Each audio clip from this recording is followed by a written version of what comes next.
Sejam todos bem-vindos, eu sou o Arthur Feltrin e você está assistindo a nova temporada do programa Você Mais Mulher.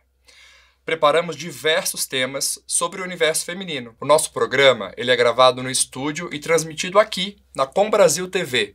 E você pode assistir a nossa programação nos canais Oi, pelo canal 28, Vivo Fibra, pelo canal 239, Nossa TV, pelo canal 20, Sky, canal 28, Claro ou Embratel pelo canal 3 e também no canal digital 53.2.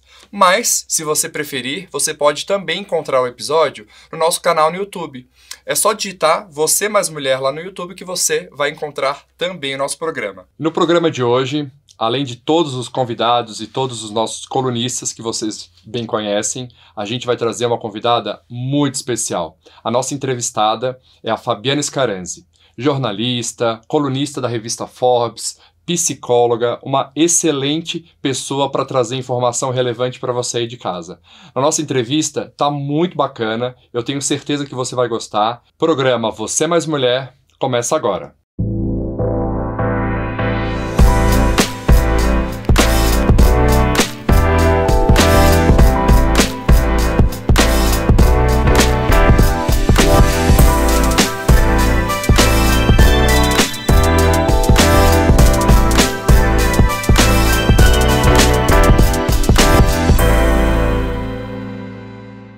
Na sala de entrevistas hoje, uma convidada que eu tenho uma enorme admiração. Confesso para vocês aí, telespectadoras, que quando eu estreiei o programa, quando eu criei esse projeto de trazer, informação relevante para mulheres, eu sempre pensei nessa convidada. Tem que até colar aqui de tanta coisa que ela faz, que ela é psicóloga, jornalista, escritora, colunista da Forbes, mãe, esposa, palestrante. Bastante coisa, hein? Então, cansa só de ouvir. Exato. Seja muito bem-vindo ao nosso programa. Fabiana Scaranzi, um prazer, uma honra receber você. Então, obrigado pelo convite. Tenho certeza que vai influenciar e inspirar muitas mulheres aí. Arthur, eu tô tão feliz de estar aqui, tô tão feliz, porque a gente acaba se seguindo ali nas redes sociais, curte uma coisa do outro e tal, comenta, mas a gente nunca tinha concretizado esse encontro, assim. Sei que você é um baita médico também, então, assim, tenho muita admiração mútua. É um prazer estar aqui com vocês. Obrigada. Maravilha. Eu sempre brinco, assim, falo nas palestras que eu dou, que a vida é um eterno ensinar e aprender. Tenho certeza absoluta que você vai ensinar muito pra gente, pra mim, pras telespectadoras. Então, mais uma vez, em nome de toda a equipe aí, obrigado pela tua presença. Obrigada a você. E eu sou uma boa aprendiz, né? Até você vê, porque eu terminei uma quarta faculdade em dezembro. Aos 59 anos acabei a psicologia. Então você vê que eu sou boa aprendiz. Eu sou boa de estar lá, de vez em quando ensina, mas muito aprendendo. Eterna curiosa. Muito curiosa. Eu tenho uma frase que eu digo assim: não consegue ser interessante quem não é interessado. Eu acredito muito nisso. Então, sempre que a gente quer saber mais, a gente quer procurar, a gente quer pesquisar. Eu acho que você é assim a vida inteira. Tem uma frase do Leonardo da Vinci, que ele estava com 87 anos, dizendo: eu ainda estou aprendendo. Eu acho que é um aprendizado contínuo a nossa vida, não só do estudar, como eu adoro, mas é isso, com a troca, com a experiência do outro, com a vivência do outro. Mas é um lugar muito que a gente fala, mas que a gente precisa aprender a ouvir, a escutar. Eu acho que é uma avalanche, Eu vejo isso por mim. Quanto mais eu aprendo, mais eu quero aprender, mais eu quero ensinar, e vira uma corrente do bem, assim. Então, eu vejo, às vezes eu tô na rede social, confesso, assim, agora uma confissão, e vejo lá, assim, ela leu mais 3 livros esse mês. Eu falei, mas eu não consegui terminar o primeiro, meu Deus, como que ela consegue? Não, eu vou dizer que eu desenvolvo, principalmente com a faculdade, 5 anos de faculdade, recomecei aos 54 anos ali, e psicologia é assim, tem muita coisa para ler, é muito artigo, é muita coisa para ler. Você fez medicina, você deve ter lido inclusive o dobro. Então, dar conta de ler as outras coisas que são do meu interesse fora a psicologia, mas você sabe que meus livros foram se encaminhando muito para a saúde mental, muito, porque Faz muitos anos que eu sou muito interessada nesse tema do comportamento humano. Eu gosto de pessoas, eu gosto de falar com pessoas, eu gosto de observar pessoas. Eu sou assim, eu sou observadora. E já me livrei de várias situações por observar, né? Porque eu fico observando bastante antes de começar a falar.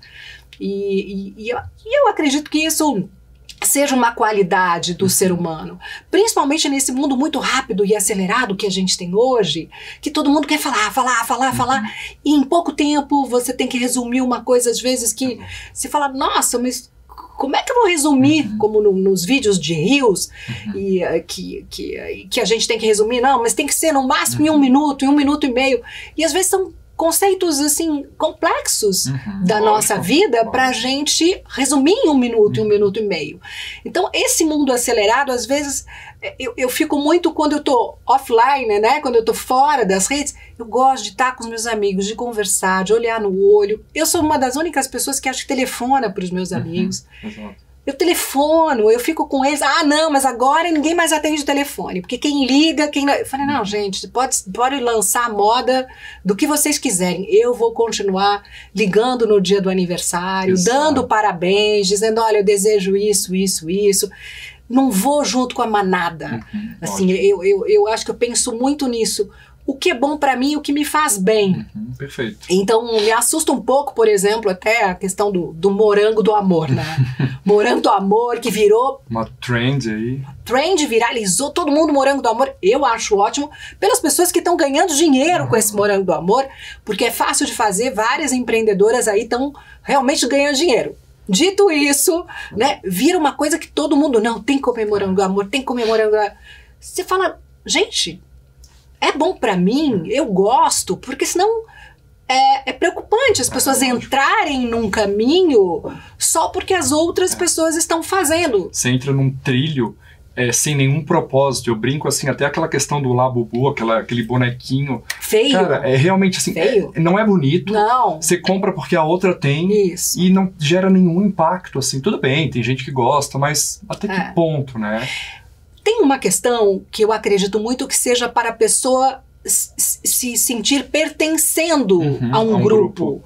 Então, todo mundo tem o Labubu e é caro aquele bichinho, não é barato. Então eu tenho que ter, de alguma maneira, o Labubu. Tá todo mundo comendo morango, então eu tenho... Porque aí eu pertenço... a uma comunidade vazia. Que tem como... foco principal, o morango, né? Coitado do morango, eu amo morango, tá, gente? Amo morango. Vitamina C, excelente antioxidante. Exatamente, amo doce. Então, pra mim, juntou as duas coisas, tudo bem. Mas o que eu tô questionando é um pouquinho mais profundo, assim. É o quanto as pessoas fazem porque os outros estão fazendo. E isso nas redes a gente vê muito, às vezes, um julgamento de outras pessoas, porque uma vai lá, comenta, sei lá, eu vejo às vezes quem tem, sei lá, milhões de seguidores, e eu vejo as pessoas, um comentário ruim, aí as outras já se sentem no direito de, ela falou isso, então... vou responder o comentário ruim para potencializar. E fica um linchamento público, porque vira uma manada. Então eu me sinto poderosa quando eu vejo que o outro está fazendo e eu faço. Então, estou questionando isso, assim, e junto com todo mundo, será que faz bem pra gente, né? Depois que foi lá e comentou, sua não sei o que, xingou, não sei o que. Pô, será que fica uma coisa boa dentro de você depois que faz isso? Geralmente não, né? Eu acho que assim, e quando você está falando dessa questão de não entrar na manada, eu vejo muito a credibilidade de uma pessoa andar muito em paralelo com a individualidade, né? De bater no peito e falar, não, não fez sentido, faz sentido. Isso. Então, assim, eu acho que esse é o caminho.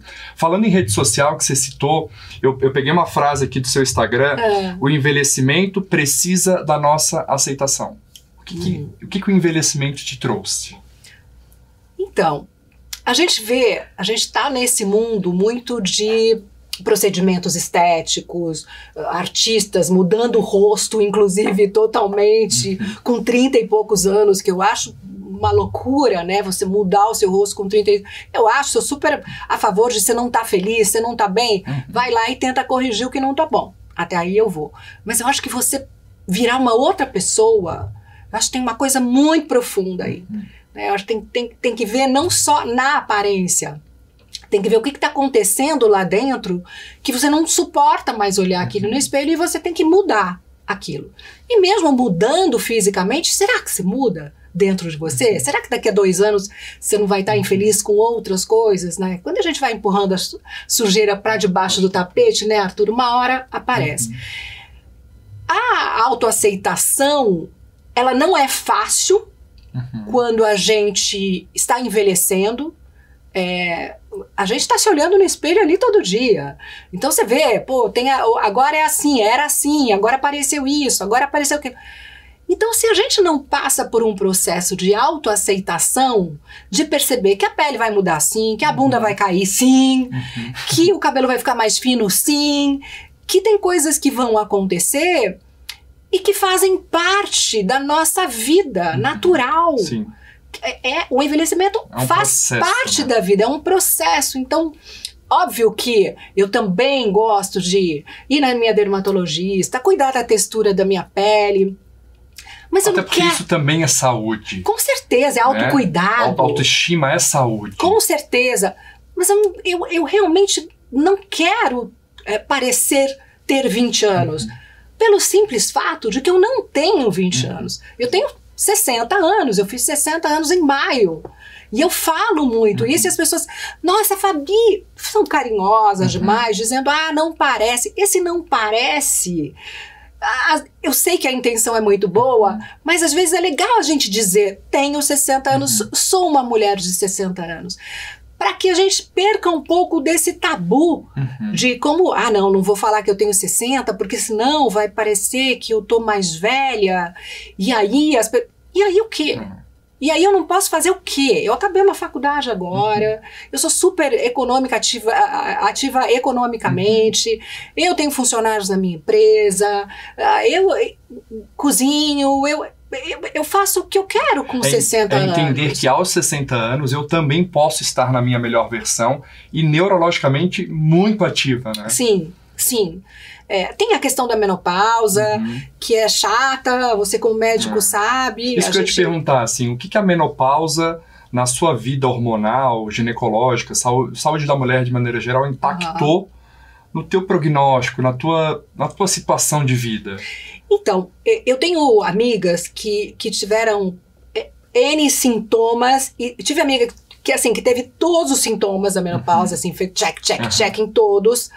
Eu não tinha. O que eu tive? Eu tinha muitos fogachos noturnos. Então eu acordava a noite inteira, porque é muito doido isso, porque é um calor que te acorda. Não é uma coisa, nossa, tive fogacho, mas eu estava dormindo, não percebi. Não, ele te acorda, é um quente que te acorda. E aí, tira a coberta, daqui a pouco põe a coberta, daqui a pouco tira a coberta, daqui a pouco o marido fala, meu Deus do céu, tá com frio, tá com calor, o que tá... Mas é um tiro... E eu sou muito do dia, Arthur. Eu acordo cedo, eu gosto do dia, eu produzo de dia, eu gosto de olhar para o céu, eu gosto de ver que o céu tá azul, eu olho o pôr do sol. Eu vejo os stories no trânsito que inspira, que motiva. E eu olho o pôr do sol, eu falo, nossa, que lindo o pôr do sol. Eu sou essa pessoa. Então, o que acontecia? Como eu não dormia bem à noite, de tanto acordar, de dia, gente, chegava 3 horas da tarde, eu já estava praticamente, parecia 11 da noite para mim. Então eu tive que buscar ajuda para dizer, olha, eu quero o mínimo necessário para melhorar a qualidade do teu sono, não ter os sintomas e ter um dia produtivo. Exatamente. Para eu continuar produzindo, porque eu sou essa pessoa. Para finalizar esse primeiro bloco, dicas de saúde. O que você não fazia antes, talvez porque o seu corpo não exigia, e que você hoje é inegociável na sua saúde, na sua rotina, que você faz para potencializar a sua longevidade? Olha, posso falar uma coisa muito sinceramente? Eu já vivo como eu vivo agora há muitos anos, há muito tempo. Então eu faço atividade física, eu fiz balé clássico, depois eu fiz pilates, depois eu faço aula de bike de vez em quando. Meu corpo sempre esteve em movimento. Eu entrei no balé clássico com 5 anos. Então, por exemplo, atividade física não dá para dizer, comecei agora. Eu não comecei agora, eu comecei faz tempo. Eu tenho uma alimentação saudável, eu digo 90 e poucos %, gente, é saudável, porque eu sou a louca do doce, entendeu? Não sei como eu não caí nessa trend do morango do amor. Mas, assim, eu gosto muito de doce. Meu paladar é meio de criança. Sim, tem a palatilidade ali. Tem uma coisa...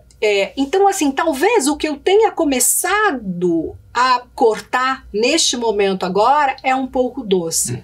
Porque eu comia doce leite condensado. Não é doce... dá um chocolate amargo. Pra mim, chocolate amargo é amargo. Né? Então, pra mim, então agora eu tô me preocupando mais, até por uma questão, pessoas na família que tiveram diabetes. Fator de risco. Então, assim, eu comecei a prestar mais atenção nisso. Para vocês entenderem, tem muito mais perguntas, muito mais assunto, mas daqui a pouquinho no próximo bloco.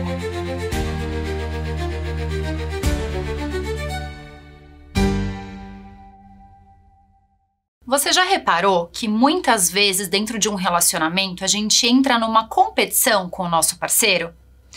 Quem tá mais cansado, quem comeu mais, quem dormiu menos. Isso acaba virando um contra o outro, de alguma maneira. E aí o dia a dia vira essa competição que não tem sentido algum. Relacionamento deveria ser como um time.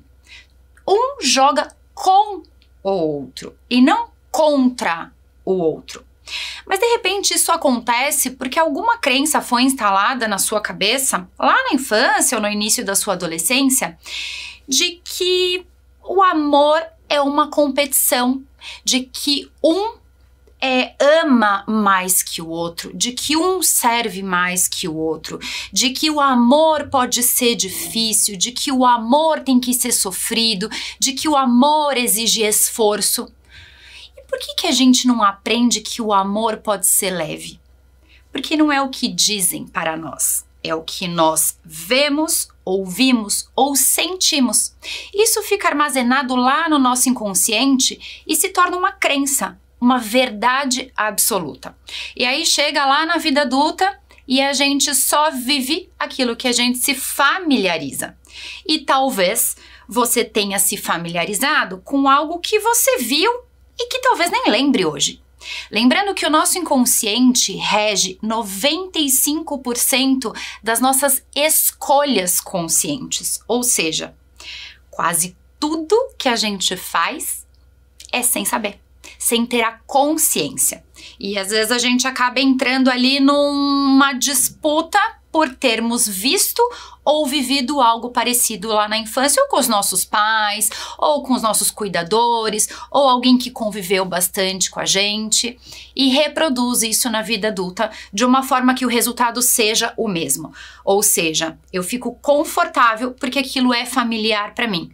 Claro que ninguém quer viver em pé de guerra, mas se você tem a consciência disso agora, porque eu tô te falando que um relacionamento deve ser uma parceria e não um contra o outro, começa a jogar no mesmo time do seu parceiro. Começa a não disputar sobre alguma coisa. Eu lembro que uma vez eu cheguei a dizer que eu fui me defender de alguma coisa dentro de um relacionamento. E aí eu pensei, por que será que eu tô nessa defensiva? Por que me sinto atacada pelo outro quando ele verbaliza algo sobre ele?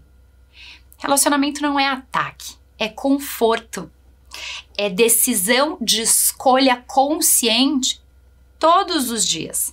E nessa escolha consciente, agora que você já sabe, você pode escolher olhar para ele como um par, um cúmplice. Quem não quer ter uma cumplicidade dentro de uma relação? Se você não tem isso, talvez esteja na hora de você parar e pensar: qual é a minha verdade absoluta nesse momento? Será que você não está repetindo padrões que você aprendeu lá atrás, mas que para você não faz sentido? A gente tem a mania de crescer, virar adulto e sair reproduzindo aquilo que foi aprendido sem parar e pensar se aquilo faz sentido para nós naquele momento. Só vai, sabe? No botão do automático. Mas pra gente evoluir, ter relacionamentos de alto valor, ter uma parceria, uma cumplicidade, eu falo que determinar um relacionamento com cumplicidade, ele engloba tantas coisas, né? Porque quando você tem um cúmplice do seu lado, pra mim, resume um bom relacionamento. Então, se você quer ter um cúmplice do seu lado, não vá contra ele, não ataque e nem fique na defensiva quando ele fala algo sobre ele. Tá na hora de você olhar para isso, tá bom? Te vejo semana que vem no nosso quadro Entre Nós.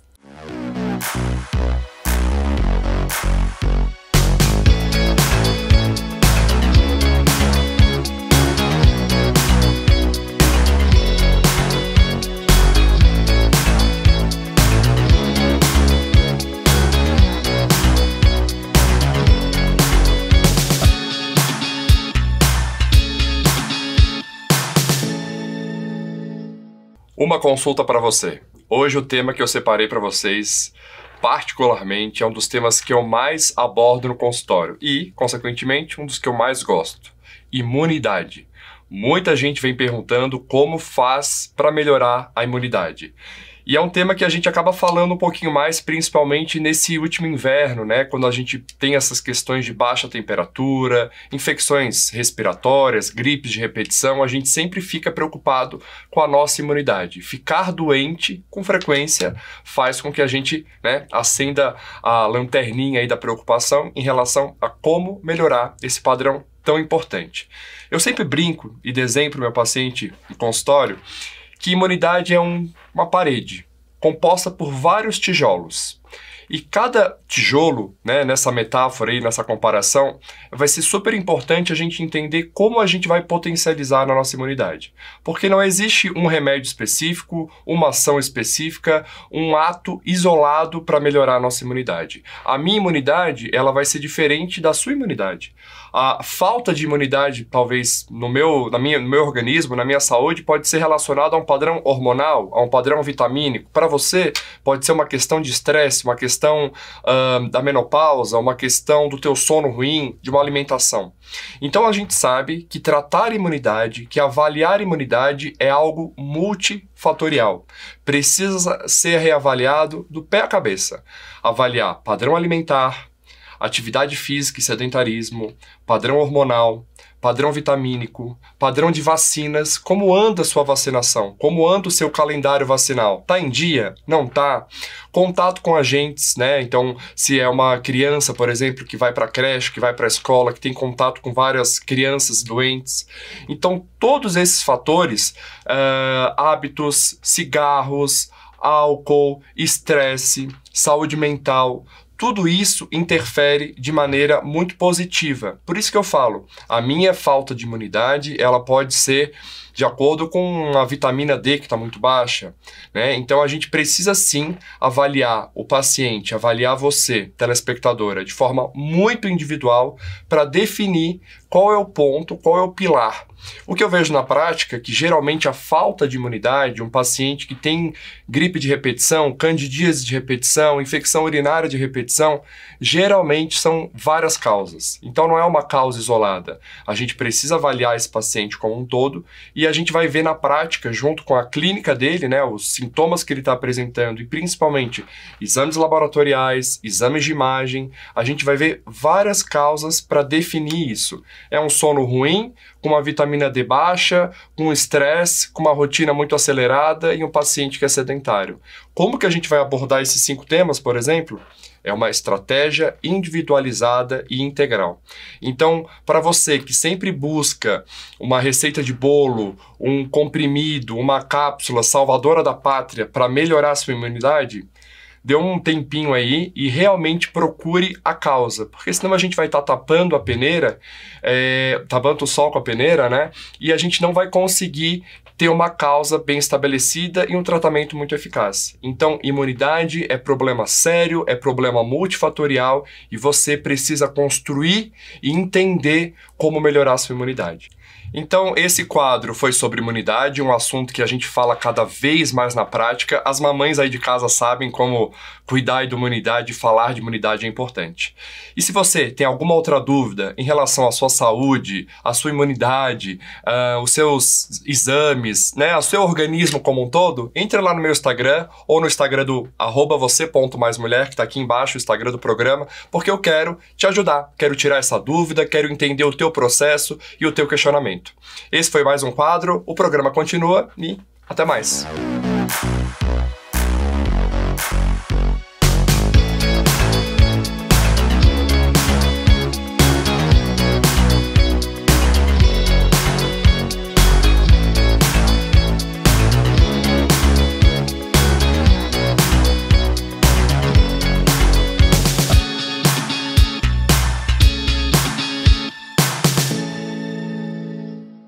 Estamos de volta, mais um bloco com a nossa super entrevistada, Fabiana Scaranzi. Mais uma vez, obrigado aí pela presença. Um prazer estar aqui trocando com você, Arthur. Então, vamos que Muito vamos. Bom.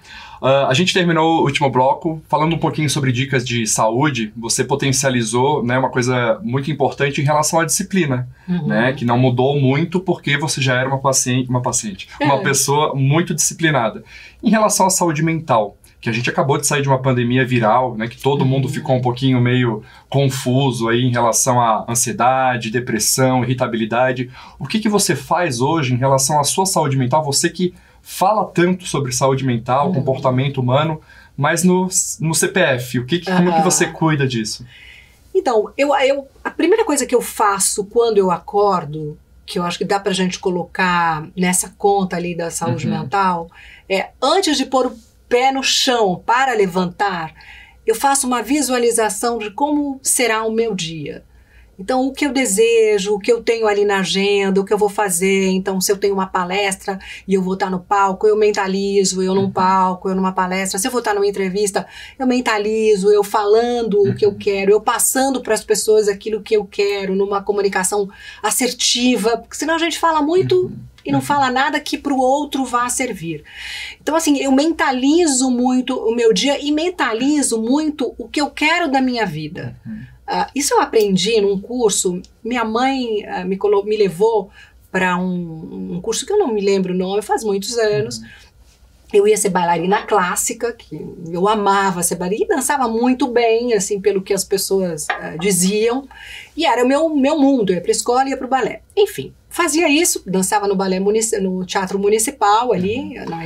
Mais uma coisinha pra gente colocar nesse currículo. Bailarina clássica. Exatamente. E aí, na escola de bailada do Municipal, que ficava embaixo do Teatro Municipal. Enfim, para resumir a história, aos 13 anos eu sofri um acidente muito feio e quebrei vários ossos que eu não sabia nem o nome. Então eu quebrei o fêmur em 2 lugares, triturei o tornozelo, quebrei o braço. Feio. Um acidente muito feio, aos 13 anos de idade. E aí os médicos, imagina, você é nova, dá pra ter outra profissão, é tudo que você não quer ouvir, né? Porque eu falava, imagina, vou voltar a dançar, vou dançar. Enfim, minha mãe me levou para um curso de um final de semana, que era sábado e domingo, de controle da mente e visualizações e mentalizações. Não sei, minha mãe não se lembra onde que ela achou isso, onde é que ela... E ela me levou. E eu aprendi a fazer essas técnicas de mentalização, de visualização, desde os 13 anos. Que ótimo. E eu, assim, engessada, Arthur. Eu lembro que eu ia fui de muletas com a perna, porque depois que eu fiz as cirurgias para colocar pino, platina, parafuso, eu fiquei de muleta e aquele gesso na perna, com a perna assim, e eu ia e ficava o dia inteiro fazendo as mentalizações. Isso é uma coisa que eu trouxe de lá para minha vida hoje. Então, uma coisa bacana é que as pessoas percebam que o que elas fizeram lá, que pode ter servido, às vezes a gente acha que não serve em outro momento da nossa vida. Mas não vamos jogar fora aquilo que deu certo e que foi bom para você. Então veja o que deu certo para você na sua vida e que você pode trazer para a sua vida hoje. Por exemplo, a mentalização é uma coisa que me ajuda muito. Respiração, respirar fundo. Hoje eu tenho mais essa consciência. Então, antes de subir no palco, antes de entrar para uma entrevista, ou quando eu estou muito no computador, estou muito tempo ali tensa, escrevendo, respondendo e-mail e tal, eu dou umas respiradas. Então, você inalar em 2 tempos e soltar em 4, em 6 tempos, esvaziar mesmo o seu diafragma. Você sabe mais do que qualquer pessoa. Isso ativa o nosso sistema parasimpático, que é o seguinte, diz para o nosso cérebro o seguinte: eu não estou lutando, eu não estou fugindo, não tem nenhuma ameaça aqui, não tem nenhum leão que veio aqui me comer, então tá tudo certo. Então, parar, fazer pequenas pausas no seu trabalho, no seu dia, na empresa na qual você trabalha, para respirar. Você volta ao centro, você volta para você raciocina melhor depois. Então essa é outra ferramenta que eu coloquei na minha vida e não tiro da minha vida. Não, e duas técnicas assim, simples, rápidas, de graça, que potencializa muito, né? Eu sou super fã dessa questão do poder do subconsciente, de imaginar. Eu imagino, assim, às vezes eu já sei o carro que eu quero comprar, o cheiro que ele tem, a cor que ele tem. Enfim, assim, em algum momento ele vai chegar. Então, assim, isso me traz uma questão mental muito importante, né? E é um livro mesmo, né? O Poder do Subconsciente. E falando em livro, eu sei que você é super adepta, né? Eu já bati vários prints lá no seu Instagram. Que bom. Quando você fala e faz os vídeos. Não vou perguntar livro específico, mas em relação a temas, né? A mulher que está nos assistindo, que quer começar esse hobby, que eu acho um hobby mesmo, a leitura é um hobby, mas que traz benefícios, né, neurológicos aí de forma muito, muito potencializadas. O que você indicaria, o que você sugeriria para essa mulher que quer começar a leitura? Então, eu acho que depende muito da fase na qual ela se encontra. Então, tem livros ótimos hoje em dia sobre menopausa, por exemplo, que é um assunto que interessa muito a essas mulheres que eu falo, né? Essas mulheres 40 mais, 45 mais. Acho que é importante a gente ter a informação, independentemente qual tratamento você vai fazer. Se você não vai fazer tratamento, você vai... O que acontece? Então, o que acontece com o seu cérebro? Você mesmo está falando sobre o cérebro e a menopausa, que é um livro fantástico também. Então, é importante a gente ter informação. Então, eu como jornalista sempre fico muito nesses livros que têm informação boa de fontes fidedignas. E essa é a minha maior preocupação, né? Em não ler alguma coisa que você não sabe direito o que é, de onde veio. Então, eu vou lá, vejo que fonte que é, vejo se o livro está bem falado, o que as pessoas estão falando sobre ele. Então, menopausa é um assunto bacana. Saúde mental, acho... Outro assunto, tem uma leva grande de assuntos de autoajuda, que às vezes eles são intitulados de autoajuda, mas eu acho que ajudam. São livros que inspiram, né? Inspiram e funcionam. Eu gosto, tudo que é óbvio, né, de como você desenvolver a sua comunicação, até porque faço isso, dou mentorias para mulheres executivas que têm essa, vamos dizer, dificuldade. E a gente sabe que hoje, Arthur, a comunicação, ela abre portas para você. Total. Então, se você é uma pessoa que se comunica bem, você vai ter várias oportunidades que a pessoa que não se comunica e não acha aquilo importante, não vai ter. E olha, falo aqui, independentemente do seu trabalho. Se você está numa reunião e fala, não... De repente a pessoa... Eu recebo alunas assim que são super... Tem um baita conteúdo. Elas são muito feras. As pessoas que entram na minha mentoria são mulheres que têm um potencial gigantesco. E às vezes elas falam assim, poxa, eu sabia daquilo, né? E não levantei a mão numa reunião.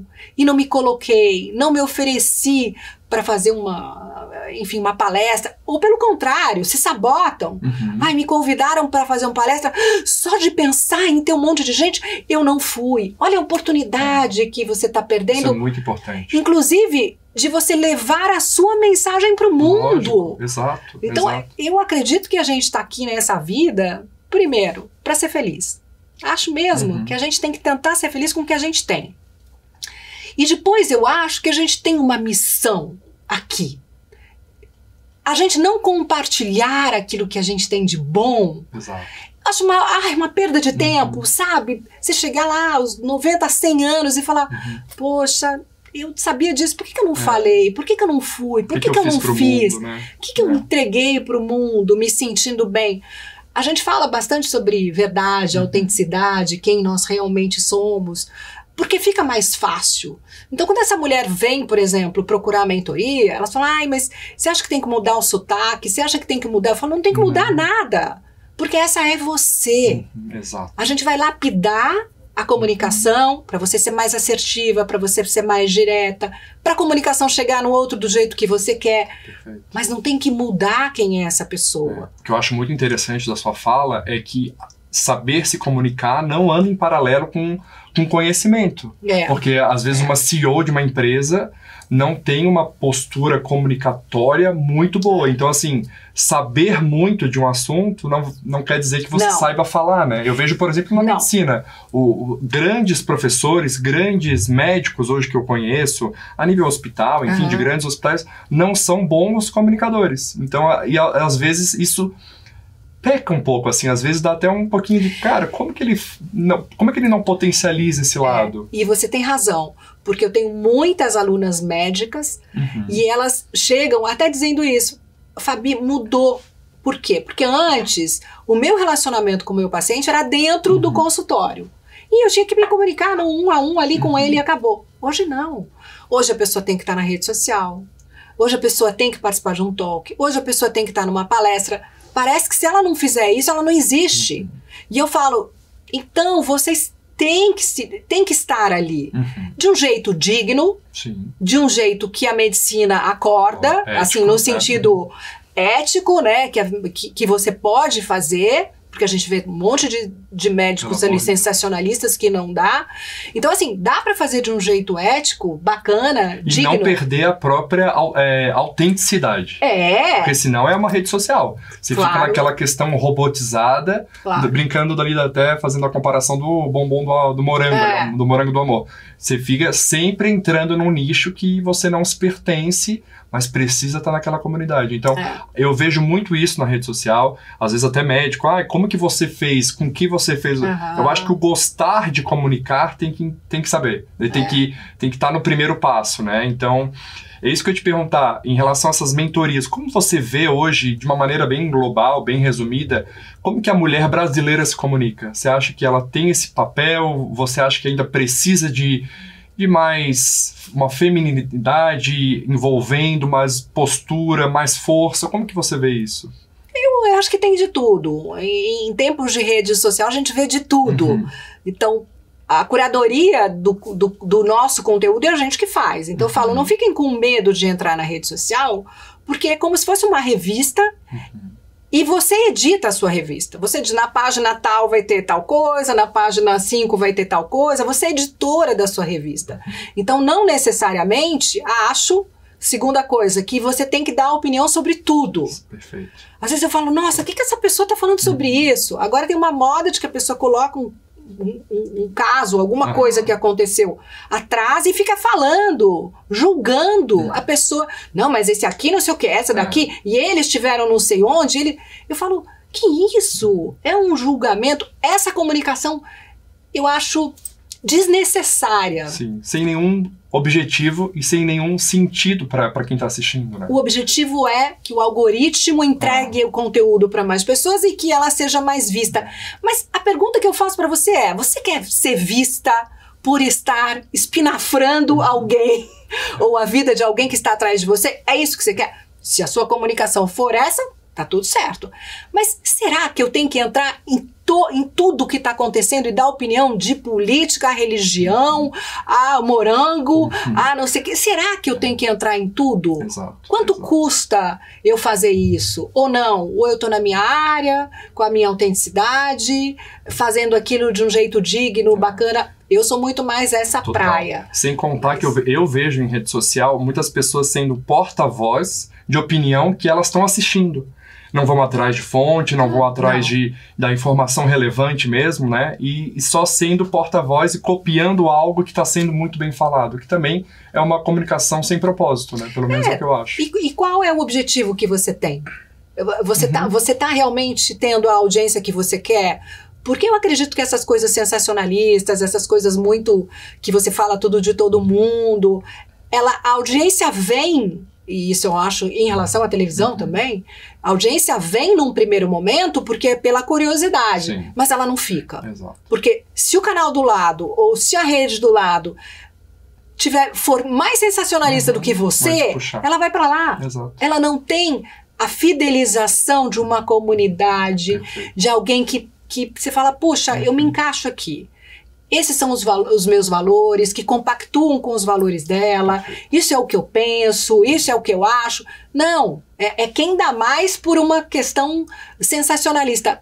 Eu não acredito nessa fidelização. Exato. Sabe? Daqui a pouquinho, no próximo bloco. Até mais. Bom dia a todos, mais uma vez aqui no programa Você Mais Mulher, meu quadro Respondendo Perguntas.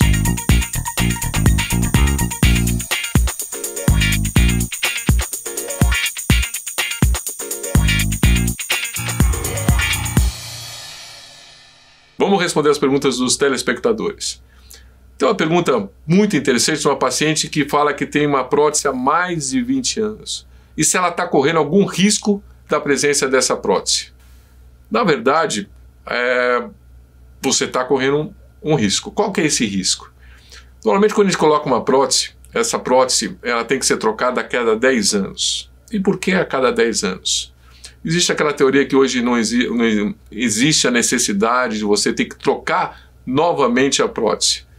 Mas o que acontece não é bem assim.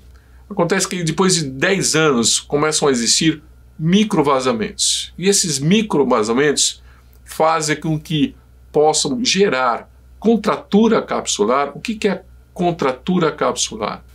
Todo mundo que coloca o silicone é um corpo estranho. O que se forma em volta desse corpo estranho é uma cápsula. O que é a contratura capsular? O processo inflamatório é tão importante que acaba comprimindo a prótese. Isso pode gerar alteração na qualidade estética da sua cirurgia e dor também. Esses microvazamentos podem levar a essa contratura.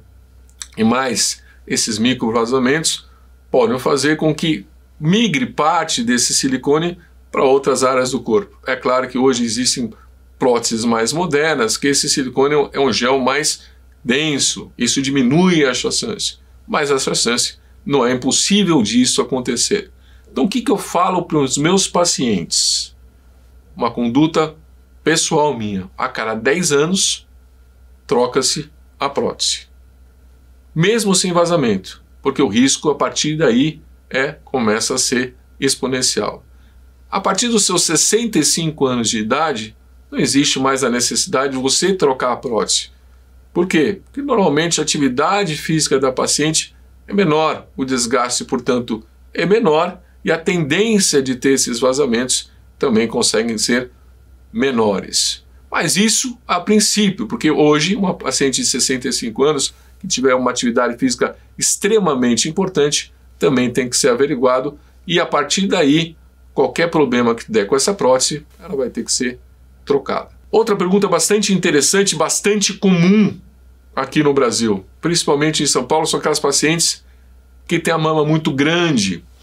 Hoje é denominada como gigantomastia. São aquelas mamas que provocam uma dor na região lombar realmente importante, alteração da qualidade física para poder exercer a atividade física no sentido de fazer uma corrida, fazer uma musculação, alteração do seu convívio social, por às vezes ter uma mama extremamente grande, assaduras embaixo, no sulco da mama que também incomodam essas pacientes, muitas vezes tem alergia, não tem sutiã que consiga utilizar, às vezes a parte do biquíni na porção inferior é diferente da porção do sutiã e ela não consegue ter nenhum biquíni que consiga utilizar. O que está indicado para esse tipo de paciente? Para essas pacientes que têm essa mama tão grande assim? Existe uma cirurgia que é denominada redução mamária. Redução mamária para as pacientes com gigantomastia. O que visa essa cirurgia? Reduzir a mama, diminuir a queda dessa mama, porque muitas das vezes, aliás, 100% dessas vezes, é difícil falar 100% em medicina, mas não existe uma mama muito grande que não tenha um certo grau de queda. Então o objetivo dessa cirurgia é reduzir o tamanho dessa mama, depois levantar essa mama para que essa paciente tenha uma mama com um aspecto mais harmonioso.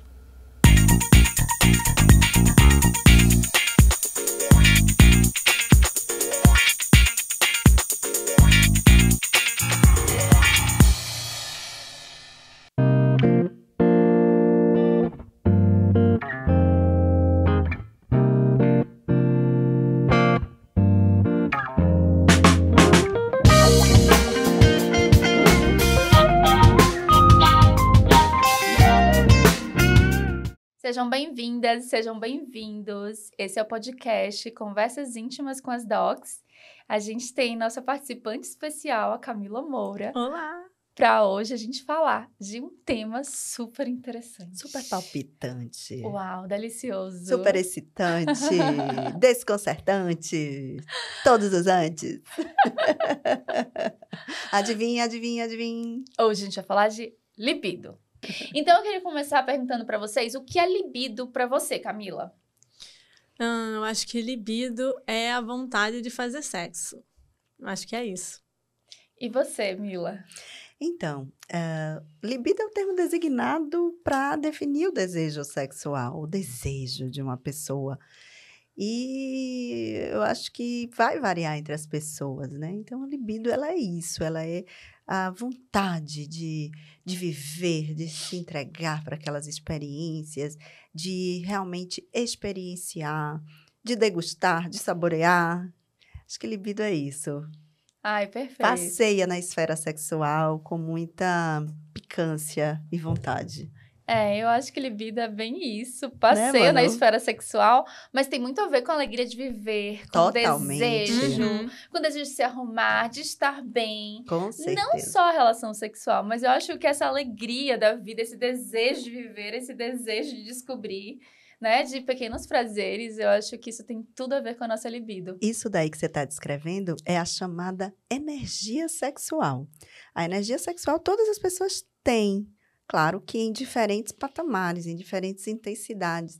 Mas a energia sexual de um indivíduo é justamente a energia com que ele vai para a vida. Pessoas que têm mais energia sexual são assim, né? Como você está descrevendo. Tem vontade de descobrir sobre o sexo, mas vai além disso. É a vontade de viver, de se relacionar com as pessoas, de trocar ideias, de trocar experiências sobre tudo, e não apenas sobre sexo, que é uma coisa que às vezes, eu acho legal desmistificar isso aqui, as pessoas acham que a energia sexual tem sempre a ver com o ato sexual, né? E não é por aí. Pessoas que têm energia sexual maior são pessoas que são mais propensas a se relacionarem, a interagirem com outras pessoas socialmente, culturalmente, curiosidade com relação à vida do outro, com a forma como vive, enfim, é isso aí. E para você, Camila, o que é libido e energia sexual? Eu acho que essa energia sexual é aquele sex appeal, que você olha pra pessoa e fala, nossa, que pessoa sensual, sabe? Que energia boa essa pessoa tem. Eu acho que fica encaminhando muito nisso, sabe? Naquela troca energética que você consegue sentir com a pessoa, sentir aquela disposição de viver, sabe? Sentir aquela pessoa... coração palpitando, aquela energia, sabe? Isso aí não tem nada a ver com o shape, que isso fique muito, muito bem claro, né? Que pessoas, para terem energia sexual, não precisa ter que estar no shape, como se diz, em forma, saradão. Não. A energia sexual, ela ultrapassa essas barreiras, né? Expande, transborda, vem de dentro da pessoa e busca, de fato, mais a conexão, o transcender nas relações, do que exatamente algo que seja pura e meramente carnal, contato físico. Então, acho que é por aí que a energia sexual, ela nos conecta uns com os outros, me conectou com a Manu, me conectou com a Camila, e tá tudo maravilhoso, tudo gostoso. Perfeito. E com essa energia, eu queria saber de você, Milena, qual é a principal queixa em comum que as mulheres têm, que poderiam ser resolvidos com uma orientação aqui nesse podcast? Nossa, Manu me botou agora numa saia justa, porque ela quer que eu dê uma orientação que já resolva a maioria.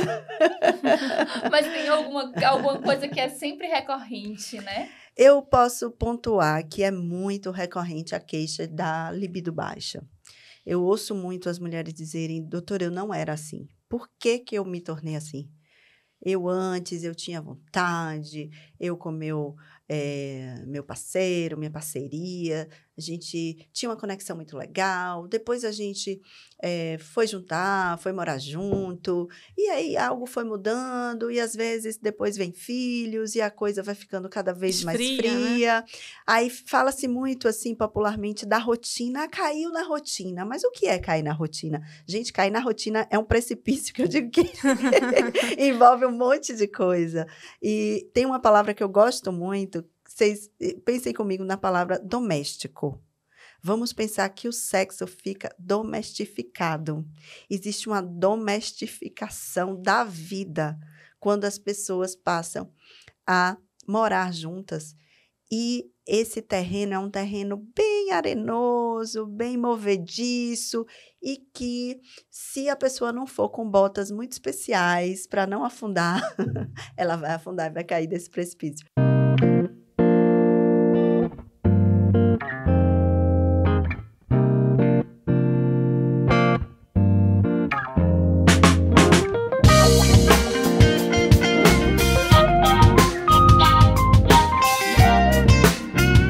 Seja bem-vinda ao quadro Por Onde Piso. Nós vamos falar do quê? De podologia. O que é podologia? Você já vai frequentemente a um podólogo?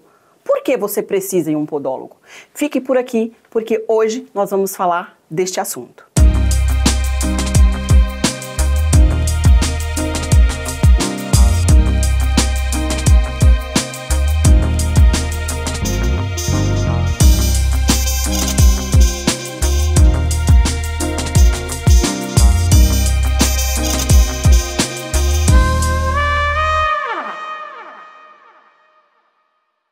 Para a gente começar esse assunto, você sabe o que é podologia? Podologia é a ciência que estuda, pesquisa e trata os pés. Um podólogo com eficiência sempre vai te entregar o melhor resultado. Então, a importância de você tratar os seus pés para evitar muitas doenças são muito importantes. Principalmente se você é diabético. Se você não tratar suas unhas, podem levar a problemas sérios, como circulatórios, perda de função. Então, a importância, não só para os diabéticos, mas para você também, que não tem nenhum problema e não quer ter. Como eu faço isso? Fazendo uma podologia preventiva. Você pode ir ao podólogo a cada 30 dias, a cada 25 dias, para tratar seus pés, mesmo que você não tenha problema, mas você quer evitar. Mas, se você tem dúvida qual é os protocolos, os tratamentos que um podólogo pode executar, eu vou falar para vocês. A podologia trata de vários problemas e patologias nos pés. Principalmente a unha encravada. Vocês sabem que o podólogo é muito conhecido por tratar a sua unha encravada. Mas não é sobre isso.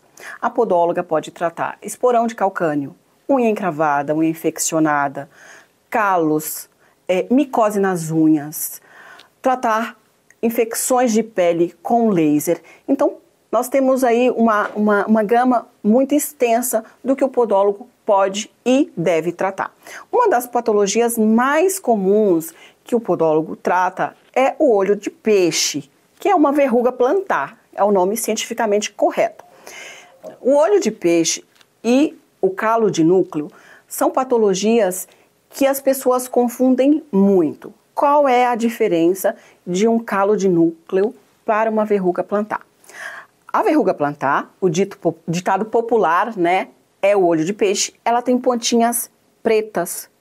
E o calo de núcleo é aquele calo que dói muito na planta dos pés, ou no retropé, que é no calcanhar, ou no antepé, que é na ponta dos pés. Tem um miolinho, como eu diria, branco. E a verruga plantar e o olho de peixe tem pontinhos escuros. Mas qual é o erro de vocês aí de casa? A gente vai lá na farmácia, compra uma medicação, coloca um band-aid. E qualquer uma dessas patologias, quanto o calo de núcleo, como a verruga plantar, que é o olho de peixe, podem infeccionar, causam uma lesão. O jeito correto é tratar com um podólogo. Quanto tempo? Como faço? Cada profissional tem um protocolo. O meu protocolo, a gente trata 6 a 8 semanas no máximo, uma verruga plantar. E essa verruga plantar é um vírus, ela é contagiosa, então ela pode passar daquele núcleozinho escuro para outra região do seu pé. Se você coçar com essa mão, pode ir essas verrugas para sua mão ou para qualquer região do seu corpo.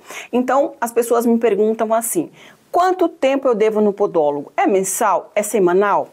Pessoal, é muito relativo.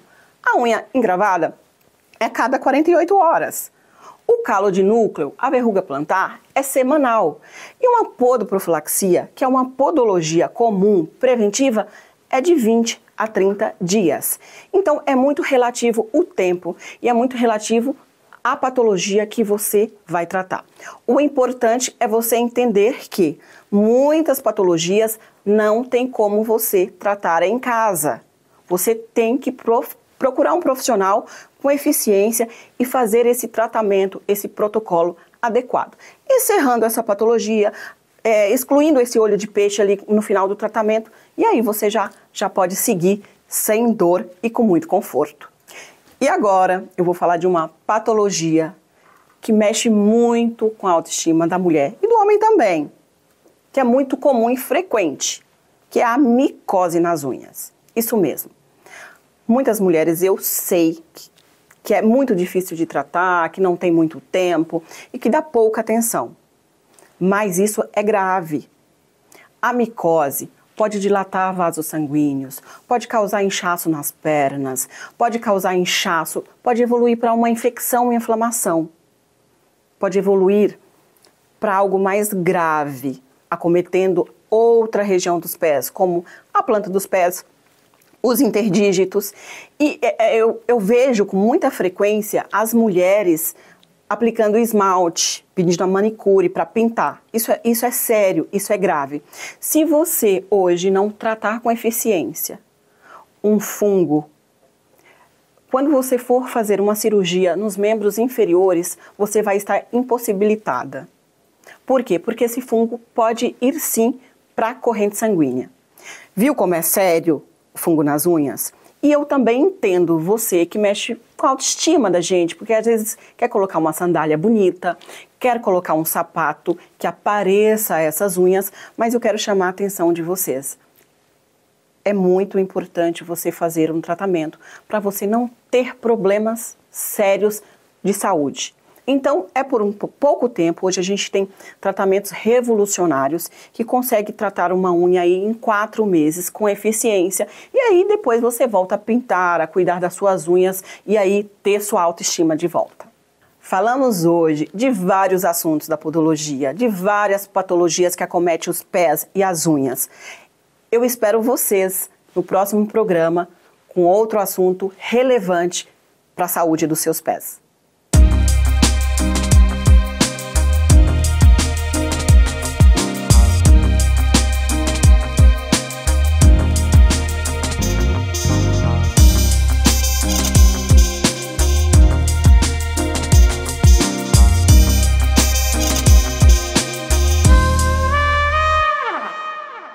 Terceiro bloco da nossa entrevista com a Fabiane Scaranzi. Mais uma vez, obrigado aí. A gente tá trocando figurinhas, tanto na entrevista quanto nos bastidores. Tá uma delícia. Tá uma aula, realmente.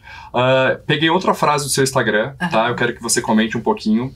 A mudança na sua carreira não anula a sua história. Para você que esteve, né, na frente de telejornal aí por vários anos, que agora terminou uma nova faculdade de psicologia final do ano passado, como que você enxerga isso? Essa mudança fez bem para você? A gente estava comentando uma eterna busca pelo equilíbrio das profissões. Como que você entende esse processo? Isso é muito particular, mas eu acredito que a gente vai viver, não só eu, mas a gente vai viver 100 anos, 100 e poucos anos. Minha avózinha morreu com 101 anos. Então eu espero chegar ali pertinho da minha avózinha Alice. A gente vai viver muito mais tempo. Para mim, é muito natural, Arthur, que a gente se interesse por vários assuntos na vida. Então, a gente vai ter, vamos dizer, transições de carreira. E para mim isso é muito natural, né? Eu acho que eu já me reinventei por necessidade, quando eu entrei na faculdade e eu não tinha dinheiro para pagar a faculdade, aí aos 17 anos surgiu um casting para fazer, um teste para ir para fora do Brasil para ser modelo, e foi a maneira que eu encontrei, que eu falei... Puxa, mas será? Nunca viajei para fora do Brasil. E eu tinha um amigo gay maravilhoso, que eu tenho amizade até hoje, eu amo. E ele tinha umas, assim, sabe a pessoa que tá na sua vida e coloca umas frases assim? E eu me lembro que eu falei, nossa, mas será que eu vou? Será que eu não vou? Ele falava assim, você tem outra opção. E aquilo sempre fica na minha cabeça. Então eu não tinha outra opção naquela época, acabei indo pro Japão, nem sabia, eu achei que fosse Estados Unidos, porque eu falei, já vou na Disney, tinha 17 anos, né, molecona de tudo. Falei, não, você foi aprovada pela agência Ford Models, que era a melhor agência, a agência mais famosa de modelos do mundo, e eles falaram, agora você vai pro Japão. Eu falei, caramba, mas eu não falo japonês. E ele falava assim, você tem outra opção? E ele ficava batendo, né? Ele falava, mas é muito longe. E esse meu amigo falava assim, você vai a pé? É uma maneira de pensar sempre tão tirando ali. Simples, né? De um jeito que você tem que pensar. Tem um problema, tem que resolver o problema. Vamos tentar resolver esse problema, que era a opção que eu tinha. Então ali... acabei indo pro Japão, isso porque eu tinha sofrido um acidente e não ia ser mais bailarina clássica. Depois eu trabalhei, quando eu voltei eu falei, vou ser modelo até acabar a faculdade de comunicação. Acabando a faculdade eu paro de ser modelo. Aquela historinha de ser modelo no fim deu certo fora do Brasil, e aí aqui no Brasil eu acabei fazendo quase 100 capas de revista. Nossa. Fiz muita coisa, porque eu tenho uma questão de disciplina, como a gente começou a falar desde o começo. Se você falar assim, Fabiana, deixa esse chão brilhando até daqui uma hora. Eu sou muito disciplinada. Eu digo sempre o seguinte, que talvez mais do que talentosa na minha vida toda, eu fui muito esforçada e disciplinada. E aquela frase do Bernardinho que é maravilhosa, né? Que se você não dá 100% no treino, você não vai dar 100% no jogo, porque eu não vou te colocar. Tá vendo? Então isso eu acho fundamental. E para uma pessoa ser multitarefa como você, como a gente brincou ali, né, no começo da entrevista, se não tiver disciplina e foco, não vai. Não tem jeito. Então eu me lembro de coisas assim. Bom, enfim, aí tem tanta coisa para falar, mas eu sei que a gente tá no tempo aqui. Mas aí, depois disso, por exemplo, eu parei de ser modelo quando eu realmente me formei, fui trabalhar na W Brasil com o Austin Oliveto. E fiquei ali na W Brasil por alguns anos. Depois eu fui fazer jornalismo, porque eu falei que eu quero fazer uma prestação de serviço. Eu acho que é muito bacana. Eu já gostava muito de ler e me comunicar. E eu acabei indo pro jornalismo. E fiquei ali na televisão durante quase 20 anos, né, apresentando telejornais, dando notícias à frente de vários programas importantes na TV Globo, depois no Domingo Espetacular, com o Paulo Henrique Amorim. E quando eu estava ali naquele, vamos dizer, entre quase essa 20 anos de televisão, comecei a falar, poxa... Tá faltando.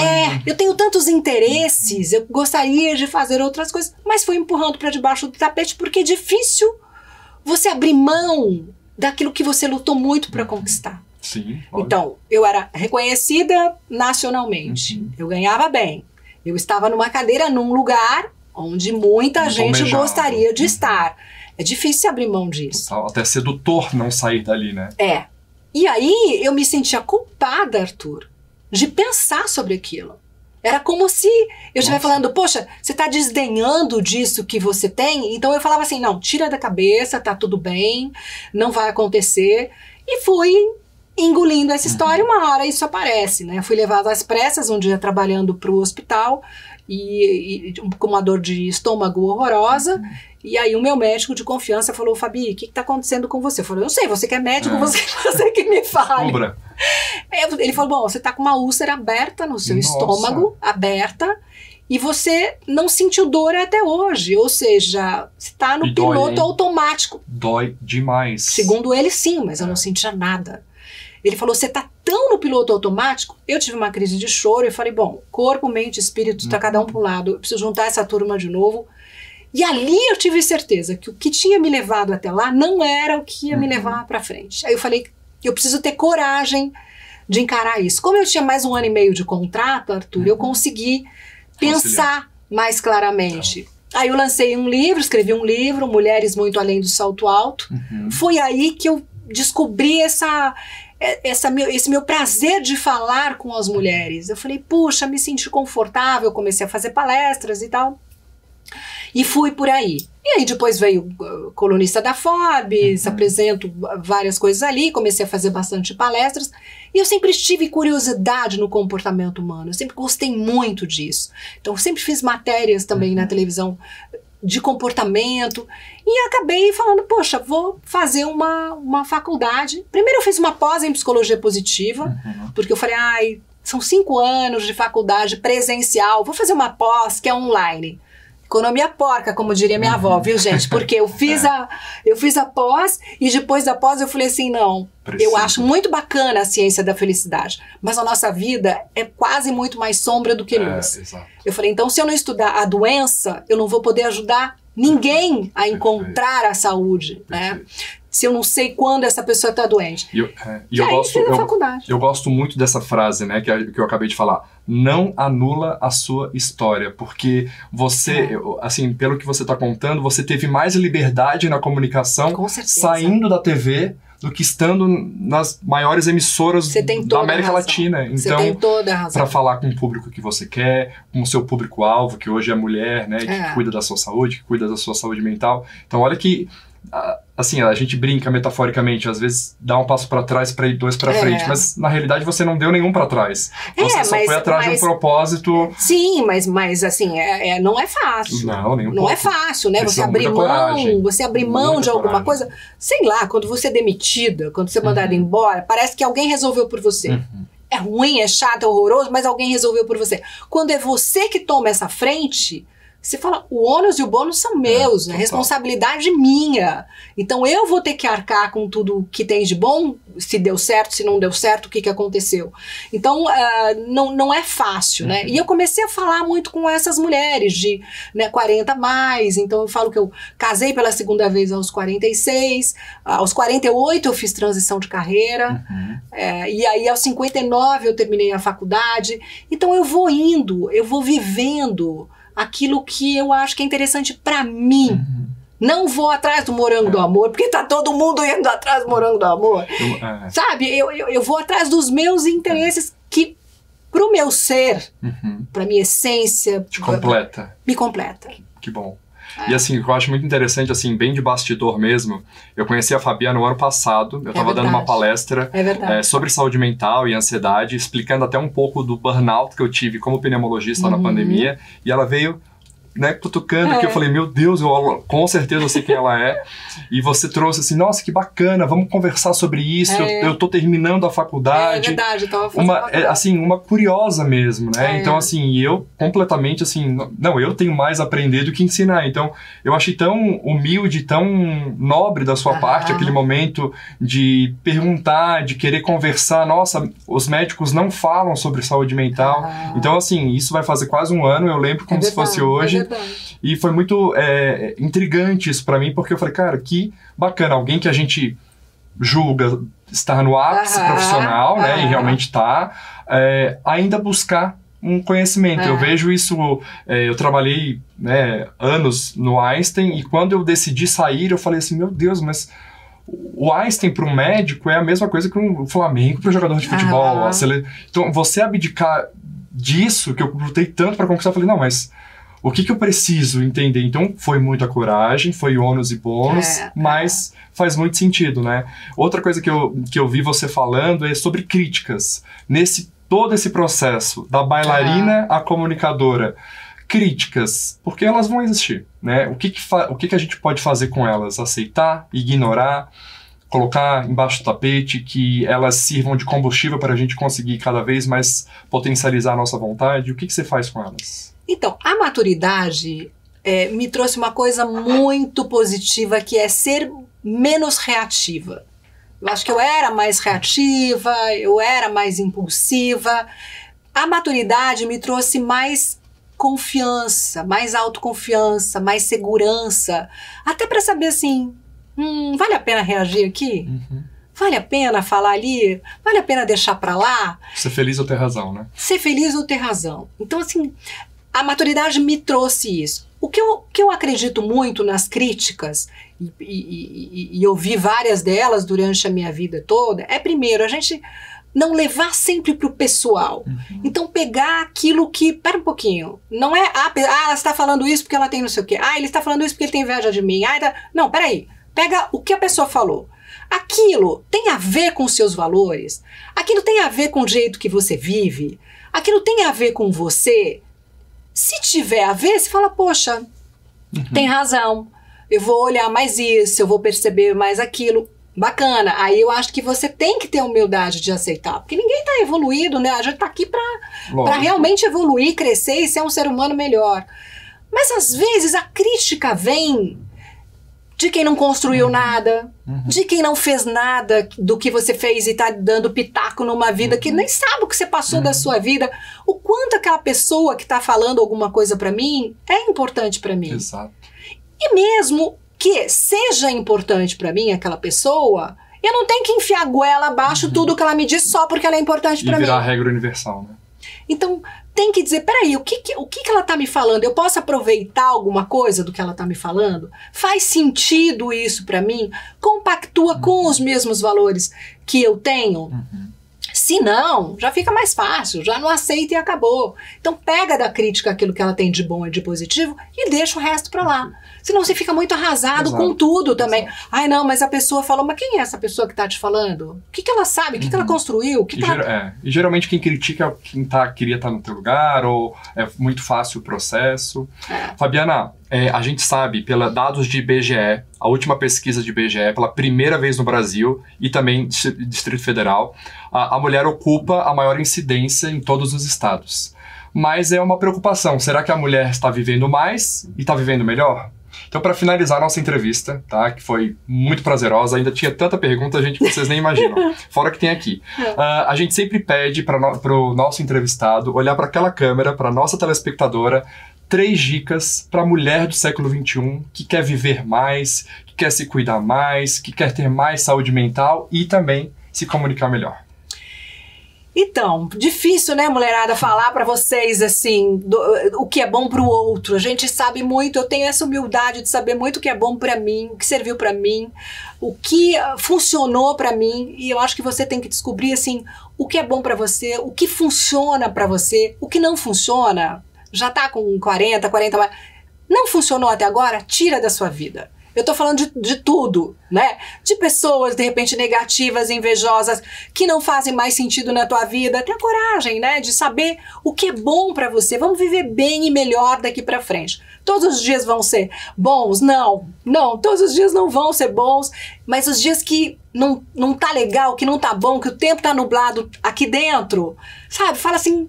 Deixa eu me forçar um pouco, deixa eu dizer, vamos lá, Fabiana, é hoje que você precisa realmente vencer esses pensamentos negativos e ir em frente. Mas, uma coisa importante também dizer é, não tenha vergonha de pedir ajuda. Ajuda para um especialista, ajuda para um médico, para um psicólogo, para uma psiquiatra. Então, se você perdeu a vontade de muita coisa, por exemplo, que você fazia e agora não tem mais vontade já por um tempo, se você está triste durante muito tempo, se você chora durante muito tempo, se você mudou o seu jeito de ser, procure ajuda. Não tenha vergonha de pedir ajuda. Com a menopausa, a gente tem uma queda de hormônios que são significativas no nosso corpo, no nosso cérebro, como a gente estava falando. Então, pode ter aí uma descompensação química, né, neuroquímica. Então, vai procurar ajuda, vai procurar um médico. Não tenha vergonha, isso eu gostaria muito de dizer. Todas nós passamos por fases difíceis e, enfim, é a vida. Eu acho que a gente tem que, sim, ter uma autoaceitação maior nesse envelhecimento, que a gente se cuide, que a gente faça ginástica, que a gente faça atividade física, porque é bom pra gente, né, pra gente ficar mais forte E quando a gente faz atividade física, a gente libera também vários neurotransmissores maravilhosos para o nosso bem-estar e para a nossa qualidade de vida. E a gente quer ter qualidade de vida porque a gente vai viver mais e vai viver melhor também. Então eu diria, viva a sua vida, esqueça a sua idade. Só viva a sua vida com o que faz sentido para você. Perfeito. E a sala de entrevista virou uma sala de aula. Ah, imagina. Com a professora Fabiana. Foi uma delícia. Maravilhosa. Sim, muito obrigado. Obrigada a você. Mais uma vez, um prazer, tá? Que a gente enorme. consiga conversar com mais mulheres, inspirar mais mulheres, que eu acho que esse é o poder da comunicação. E eu sou grato por trazer você aqui e que a gente sempre tem essa sementinha de acordar cedo e pensar como a gente pode inspirar, seja uma, seja 5, seja 10, seja 1000, porque eu acho que a mulher precisa desse cuidado, desse carinho, dessa gentileza. Então, obrigado. Gente, quem está assistindo aí o programa, a gente tem a rede social da Fabiana aqui, ela é uma excelente professora, excelente comunicadora. A gente continua com o programa, né? Eu fico muito honrado, mais uma vez, de receber uma pessoa que eu admiro tanto. Tenho certeza que vocês aprenderam, assim como eu, e vamos torcer aí para a Fabiana, em algum momento, voltar aqui para o programa, para novos projetos, porque mulher que inspira mulher, a gente tem que aplaudir. Continuamos com o programa e até mais. Até a próxima semana com mais entrevistas.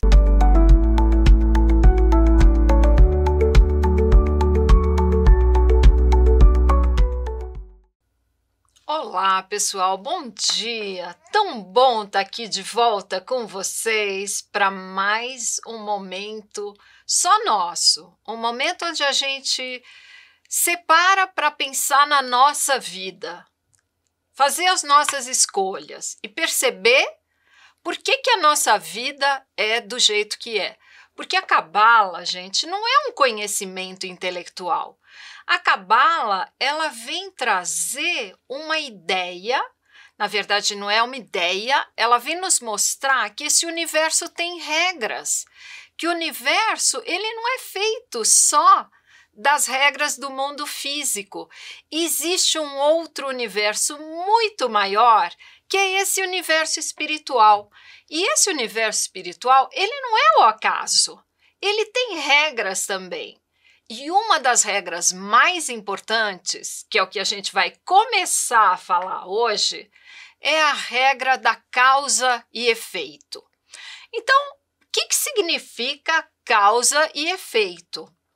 Cabala explica que o universo, ele é convidativo. O universo conspira a nosso favor, ok? Então, lembra que eu falei que existe uma força que é uma força, como é que a gente pode chamar? É a força que produz absolutamente tudo que a gente vive nesse mundo físico. É uma força superior, universal, para o mundo inteiro, que nos criou para que a gente recebesse toda essa plenitude. Lembram que eu falei disso? Então, o universo conspira a nosso favor. Só que, para a gente receber, para a gente não ser só estático na nossa vida, falando tipo assim, hoje eu quero beber Coca-Cola, tá aqui a Coca-Cola. Hoje eu quero ter um Porsche, tá aqui meu Porsche. A gente ia aproveitar isso durante um tempo muito pequeno. Depois, a gente ia ficar entediado. Por quê? Porque o universo foi feito num sistema onde nós viemos cocriar a nossa realidade. Então, a gente sabe que existe uma força maior que comanda esse universo e quer o meu bem. Só que agora, somente isso, não é suficiente para determinar a minha vida. Eu preciso agora entrar em ação e fazer a minha parte. E qual é a nossa parte neste mundo, gente? Sabe qual é? É ser a causa e não o efeito. Então, vamos tentar entender um pouco primeiro o que significa esse conceito.